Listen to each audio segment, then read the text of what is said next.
And now, I would like to personally thank my husband, Richard, for so thoroughly testing the amenities in our presidential suite this weekend. Imagine the sound of that voice, calm, cool, and amplified by a microphone, echoing through a silent room. On a makeshift stage stands Victoria Davenport, looking flawless and fierce in a power suit, but down below her, her husband Richard's face is a frozen mask of horror. Beside him, his much younger mistress, Jessica, looks like she's about to faint. Victoria keeps going, a tiny, razor-sharp smile on her lips. His in-depth review with his companion has been incredibly insightful. His dedication to quality control is, frankly, astounding. Please, everyone, give him a round of applause for his service. A few confused claps start, then turn into knowing applause. Richard doesn't move a muscle. He can't. He's just realized the five-star trap he so proudly walked into was set by the one person he was sure he had fooled. He thought he was being so clever, so discreet. A weekend of illicit luxury, tucked away in the city's newest, most opulent five-star hotel. He told his wife he was at a conference. He had his alibi locked down tight. He was sure his wife, Victoria, was at home, completely clueless, probably organizing a bake sale or alphabetizing her bookshelf. He had underestimated her. Boy, had he underestimated her for 10 years. What he was about to learn, in the most public and humiliating way possible, was that the woman he betrayed wasn't just his wife. She owned the very ground was standing on. She signed the checks, and she was about to serve him a dish of revenge so cold it would give him frostbite for life. This is the story of how a cheating husband planned the perfect romantic getaway, only to find out he was the guest of honor at his own spectacular downfall. On the surface, Richard Sterling and Victoria Davenport had it all. They were that couple, the handsome, charismatic finance bro and his elegant, quiet wife. They lived in a sprawling mansion, drove fancy cars, and took envy-inducing vacations. For a decade, their life looked like a perfect picture of success. And Richard was the star of the show, and he knew it. As a senior VP at a top investment firm, his whole world ran on ambition and ego. He was loud, charming, and sucked all the air out of every room he entered. To Richard, life was a game, and he was winning. He saw his marriage as just another asset. Victoria was beautiful, graceful, and came from old money. She was the perfect accessory who ran their home, hosted his work dinners, and never, ever questioned his long hours or business trips. He told himself he loved her, but he was more in love with the idea of her, the stability and social status she gave him. Victoria, on the other hand, was his complete opposite. Where he was a bonfire, she was a deep, still lake. She was observant, brilliant, and had a quiet strength that everyone, especially her husband, mistook for being a pushover. While Richard was out playing Gordon Gekko, Victoria was managing her family's legacy, the Davenport Foundation. Richard would often pat her on the head and call it her little charity project. Victoria never bothered to correct him. It was just easier that way. It kept his attention off what she was really doing. You see, her parents had been content with quiet, safe investments. But when the family business fell to Victoria, she started learning. She studied, she planned, and she secretly began turning the small foundation into a powerhouse. Under the guise of charity work, she was making massive moves in real estate and hospitality, guided by a secret council of advisors. Richard had no idea. He saw her inheritance as a nice little safety net, not the launch pad for a corporate empire. He saw her work as a hobby to keep her busy. And that was the giant crack in the foundation of their marriage. Richard saw a docile, simple wife. He didn't see the woman who could tear apart a corporate earnings report faster than he could. He had gotten so used to her quiet support that he stopped seeing her at all. And that was his first and biggest mistake. Their life wasn't built on love. It was built on his arrogance and her silence, and a foundation that weak was bound to shatter. The first hammer blow didn't come with a crash. It came with a scent. It was a Tuesday night, almost midnight, when Richard finally got home. Victoria was in bed, pretending to be asleep, listening to him sneak in. He was later than usual. The excuse he'd texted hours earlier was a sudden emergency board meeting. As he undressed in the dim light, a faint smell drifted across the room. It was a floral, musky perfume that Victoria never wore. This wasn't the kind of scent you pick up in a crowded elevator. This was the kind that clings to you after a long, close hug.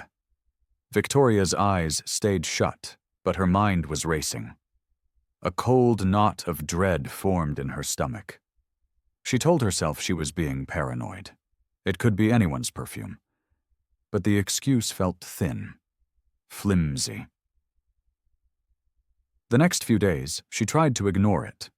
But the doubt was there, and it started to grow, fed by little things. The way he suddenly started placing his phone screen down on the counter. The hushed phone calls he'd take out on the patio, his back to the house. Whenever she asked who it was, he'd just wave her off. Just work. The Henderson deal is a beast. The real crack came on a Saturday afternoon. Richard was in the shower, and his phone, left on the nightstand, buzzed. Victoria's heart pounded. Don't look, she told herself. It was a line she had never crossed. But the memory of that perfume, the secretive calls, it was too much. Her hand trembled as she reached for the phone. A text message was lit up on the screen. The name was Jessica Monroe, followed by a red heart emoji. The message itself was sickening. Last night was amazing. Can't stop thinking about you, counting down the seconds until our weekend getaway.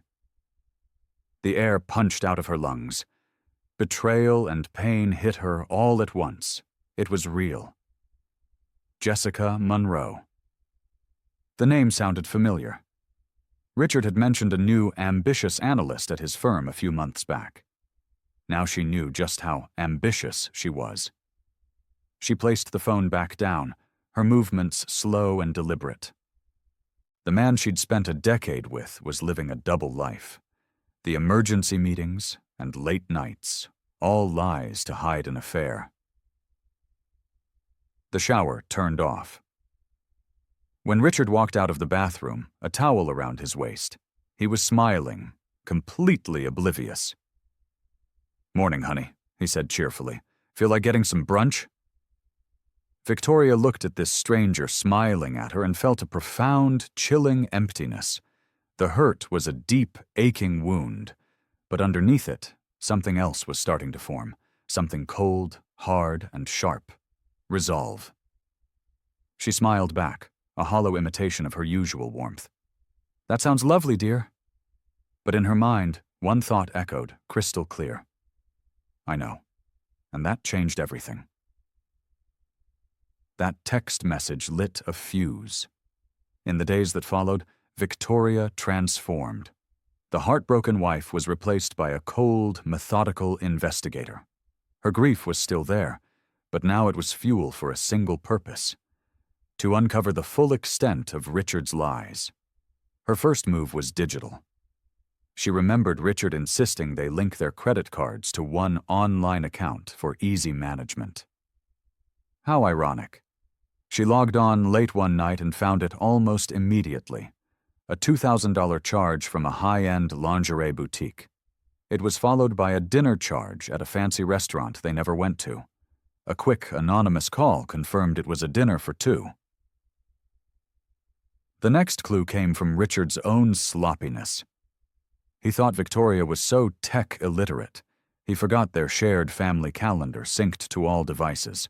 While pretending to look for recipes, Victoria opened the calendar. And there it was. A 3-day block, 2 weeks away, labeled Larkspur Conference. It sounded fake. She had a friend in corporate event planning who did some digging. Within hours, the answer was back. No Larkspur Conference existed. It was a ghost. So where was he really going? The text mentioned a weekend getaway. Victoria went back to the digital breadcrumbs, this time to their shared cloud storage, where travel documents were autosaved. The password, of course, was their anniversary. And there it was. It wasn't a conference booking. It was a reservation confirmation from the Grand Elysian Hotel, the city's newest, most talked-about luxury hotel. The reservation was for the presidential suite for 3 nights, for 2 adults. The name on the booking, Richard Sterling. Looking at the hotel's sleek logo, a strange, ironic smile touched Victoria's lips. Because Richard, in his predictable and sleazy pursuit of a thrill, had made a catastrophic mistake. He had chosen the wrong hotel. He had no idea that for the past 2 years, Victoria, through her little charity project, had been secretly orchestrating the largest acquisition in her family's history. She had been buying up boutique hotel chains to launch a new global brand. And the crown jewel of this new empire? The flagship property chosen to launch it all? The Grand Elysian. The deal had closed just 1 week ago. Richard was planning to take his mistress to a hotel his wife now owned. He was walking right into the lion's den, thinking the lion was a lamb sleeping at home. A new plan began to click into place. This wouldn't be a tearful fight in the living room. Richard had built a public life on her silence. He deserved a public downfall. She would let him walk into his palace. She would let him toast his own brilliance. She'd let him feel completely invincible. And then she would personally welcome him to her hotel and burn his little kingdom to the ground.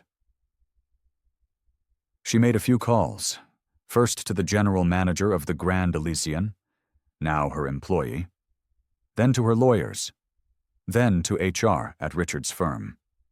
The public announcement of her new Davenport Hospitality Group wouldn't be on Monday. It would be held at the hotel on Saturday afternoon in a conference room right next to the presidential suite. Her instructions were simple. Mr. Sterling's stay was to be flawless. He and his guest were to be treated like royalty. They were to be encouraged to run up a massive bill on their joint credit card. Champagne, spa treatments, designer gifts. Go crazy. She wanted him swimming in the evidence of his betrayal. The heartbroken wife was gone. In her place stood Victoria Davenport, chairwoman of the board. And she wasn't just exposing a cheater. She was staging a corporate execution. Friday evening at the Grand Elysian was everything Richard had dreamed of. The presidential suite was breathtaking. A bottle of Dom Perignon was already chilling on ice. Jessica, his mistress, was giddy. "Richard, this is insane. I feel like a movie star." Richard grinned, feeling a surge of power. This was his world. "Only the best for you, Jessica," he said, pulling her close. "This weekend we're untouchable." He raised his glass. "To us, and to getting away with it." "What about Victoria?" Jessica giggled. "Are you sure she doesn't suspect anything?" Richard laughed. "Victoria, please. She's probably at home alphabetizing the spice rack. She has no idea how the real world works. The thought of me doing something like this wouldn't even cross her mind." They spent the next day indulging in every luxury, charging it all to the joint account without a second thought. He felt bold, reckless, and totally in control. On Saturday afternoon, there was a firm knock on the door. "Must be more champagne," Richard muttered, annoyed. He swung the door open, ready to complain. But it wasn't room service. It was 3 people in sharp business suits, backed by hotel security. The man in the center, the hotel's general manager, cleared his throat. "Mr. Sterling, My apologies for the intrusion." Before Richard could respond, the group parted, and a figure stepped through. It was Victoria. But this wasn't the Victoria he knew. This woman was wearing a tailored navy suit that screamed power. Her expression wasn't angry or sad. It was one of calm, chilling authority. Richard's brain just stopped. "Victoria? What are you doing here? How did you know?" She ignored him, her eyes scanning the suite before landing on a terrified Jessica, who was trying to disappear into the sofa. "Mr. Davies," Victoria said to the general manager, "is everything ready?" "Yes, ma'am," he replied. "The board members and press are gathered next door." Board members? Press? Richard's confusion was quickly turning to dread. Victoria stepped fully into the suite. "Richard," she began, her voice suddenly formal. "I believe you've met Mr. Davies, the general manager. Mr. Davies, my husband, Richard Sterling." She then glanced at Jessica. "And this must be your guest, Jessica Monroe, isn't it?" Jessica went ghost white. Victoria turned back to the executives. "Gentlemen, I'd like to officially begin this welcome reception. As the new chairwoman of the board for the Davenport Hospitality Group, the company that acquired this hotel chain last week, I felt it was vital to get a first-hand look at our flagship property." The words hit Richard like a punch to the gut. Chairwoman? Davenport Hospitality Group? The room started to spin. His quiet wife owned the hotel. He was trapped. Victoria walked to the center of the room as someone handed her a microphone. "And now," she said, her amplified voice carrying into the hallway, "I would like to personally thank my husband, Richard, for so thoroughly testing the amenities in our presidential suite this weekend." Murmurs and hesitant claps came from outside the door. His in-depth review with his companion has been incredibly insightful. His dedication to quality control is, frankly, astounding. Please, everyone, give him a round of applause for his service. Oh.